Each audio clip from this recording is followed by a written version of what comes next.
Two completely unrelated economic indicators just sent the same warning about your money, and almost nobody caught it. One is buried so deep in market data that most retail investors have never seen it. The other shows up every month in reports from factory managers across the country. They have nothing to do with each other, they don't move in sync, which is exactly why it matters when they do. Both are now pointing to 4 to 5% inflation around the corner and a recession not far behind, within 6 to 18 months. This combination has appeared 3 times in the last 50 years. Recessions followed all 3. By the end of this video, you'll know what both signals are measuring, why their agreement is so rare, and what it means for your money before it's too late. Start with the bond market, because this one moved so fast that most people missed it entirely. On March 1st, traders were expecting the Fed to cut interest rates at least once by the end of the year. That was the consensus. That was the bet. Then something happened, and in exactly 3 weeks, that entire outlook flipped. By late March, the same traders were now pricing in a rate hike. Not a slower path to cuts, a hike the opposite direction. The signal that shows this is the 2-year Treasury yield. Think of it like the bond market's most sensitive thermometer. It reprices every hour based on what traders think the Fed is about to do. And between March 1st and March 21st, it spiked 53 points to 3.91%, exceeding the Fed funds rate. That's the fastest reversal since 2022. Now, it's over 4%. To understand why this matters, you need to understand one thing about how the bond market works. The Fed meets on a schedule. It looks at data. It decides. But the bond market doesn't wait for meetings. It's an open market that reprices every single day based on what traders think is coming. And most of the time, the bond market is right before the Fed admits it. It was right in 1973, right in 1979, right in 1990. Every single time an energy shock triggered this kind of reversal, the bond market saw it first. And right now, the bond market is saying the same thing it said in all 3 of those years. The Fed is behind the curve. Rate cuts aren't coming, and the economy is about to feel it.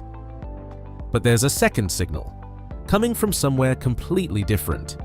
While the bond market was repricing in real time, something quieter was happening in factories across the country. There's an index that tracks what it costs American manufacturers to make things: raw materials, energy, components. It's called the ISM Manufacturing Prices Paid Index. You've probably never heard of it. It doesn't get the headlines the stock market does, but it does something the stock market doesn't. It predicts where consumer inflation is going, roughly 6 months before it gets there. When the cost of making things goes up, companies don't absorb it. They pass it on. It's not complicated, it's arithmetic. And by the time it shows up in your grocery bill or your gas station receipt, this index saw it coming 6 months ago. Right now, that index is at some of the highest levels recorded in the last 25 years. The only times it's been this elevated in a sustained way: 2022, when inflation hit 9%, 2011, when it spiked close to 4%, and the late 2000s, right before the financial crisis. Every single time this index reached current levels, consumer inflation crossed 4% within 6 months, which means that, regardless of what you see at the gas pump today, the math is already locked in. The cost increase has already happened inside the supply chain. It just hasn't reached your wallet yet. That's what makes this signal different from most economic warnings. Most warnings are speculative. This one is mechanical. The factory floor data is recording what's already baked into prices. It just hasn't been delivered yet. So you have the bond market flipping, you have factory costs at 25-year highs, 2 completely different parts of the economy. And here's what connects them. Oil. On March 4th, the Strait of Hormuz closed. This is the narrow passage through which roughly 20% of the world's oil supply moves every single day. Ship traffic dropped to essentially zero. 5 weeks later, the price of oil was up 60%. Now, oil is the 7th largest component of the inflation basket by size, which sounds manageable, until you understand its volatility. Oil moves 6 times more than almost every other inflation category. 6 times. A spike in oil hits inflation with a force completely disproportionate to its size in the index. And it doesn't stop at the gas station. Oil is embedded in almost everything. Your morning coffee was grown overseas, shipped on a container vessel, roasted in an energy-powered facility, and driven to a store by a truck. Every one of those steps costs more when oil goes up. Transportation, plastics, electricity, food processing. They all carry an oil cost. And here's the part no one talks about on the news. Food prices haven't fully reacted to the oil spike, because oil moves first. The last time there was a gap this large between energy and food prices was 2005. Energy spiked first, food lagged for months, then it caught up, fast. That's what's coming next. The food inflation you haven't seen yet is already in the pipeline, and not just from energy. Fertilizer also moves through the Strait of Hormuz. Fertilizer prices are up 30 to 40% since it closed. Those costs show up in the fall. Take someone like Maria. She's a 38-year-old teacher in Ohio. Her household budget is already stretched. Groceries, a car payment, a mortgage she locked in when rates were lower. She doesn't follow the bond market. She's never heard of the ISM index. But in the next 6 months, she's going to feel the output of both. Her grocery bill goes higher, first from energy, then from fertilizer and food catching up. Her mortgage rate, if she needs to refinance, is already moving. Her car costs more to service and insure. And if her school district freezes salaries because local tax revenues compress in a recession, her income stays flat while everything around her gets more expensive. That's not a hypothetical. That's the documented sequence from the last 3 times this exact combination played out.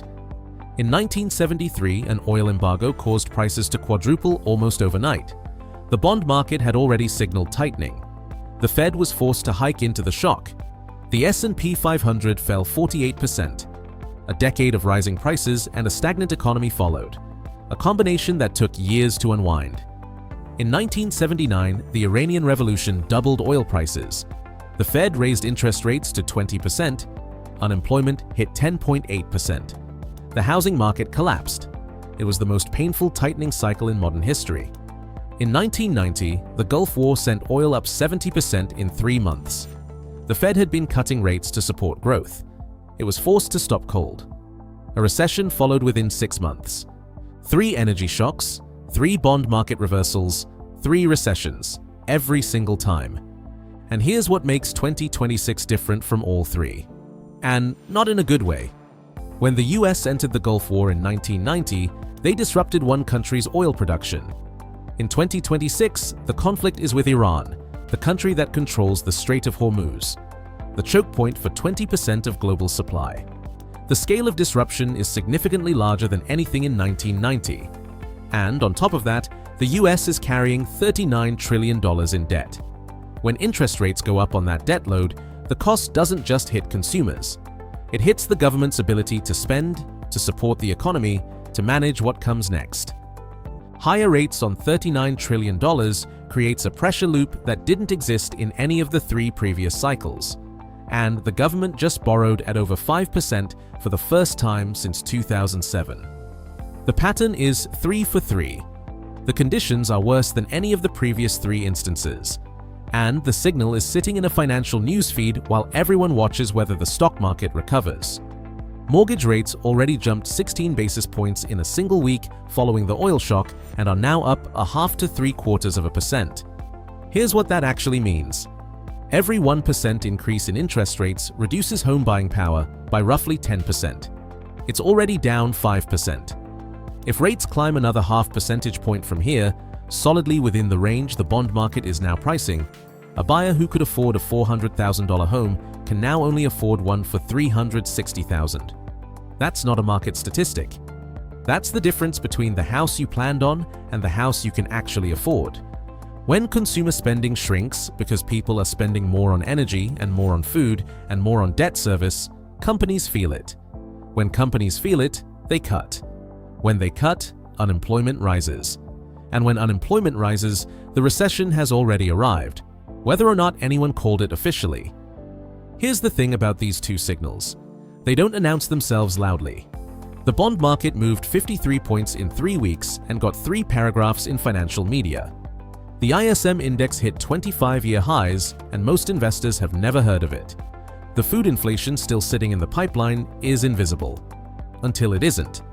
The recessions in 1973, 1979, and 1990 were all obvious in hindsight. But people living through them in real time were still debating whether they would happen 2 months before they arrived. The two signals that have now aligned are not predictions. They're not opinions. They're measurements. The bond market is a $1 trillion open market of professional investors placing real bets with real money. The ISM index is raw cost data from factory floors. Neither of them is trying to scare you, they're just recording what's already happening inside the economy. And right now, for only the fourth time in 50 years, both of them are pointing in exactly the same direction. Inflation first, recession behind it. The 6-month countdown has already started. And we just got a new Fed chairman, so watch the new Fed chair has a plan to deal with the debt, and you won't like it. It's on your screen. And if this changed how you think about what's happening right now, subscribe. We publish content several times a week breaking down the real signals in the economy so you can see what's coming before it arrives. Remember, this isn't personal financial advice. It's education so you can build your own plan. To help, I've got discounts on Seeking Alpha products down in the description, including their Alpha Picks, up 380% since 2022 versus 97% for the S&P. Check them out. See you in the next video.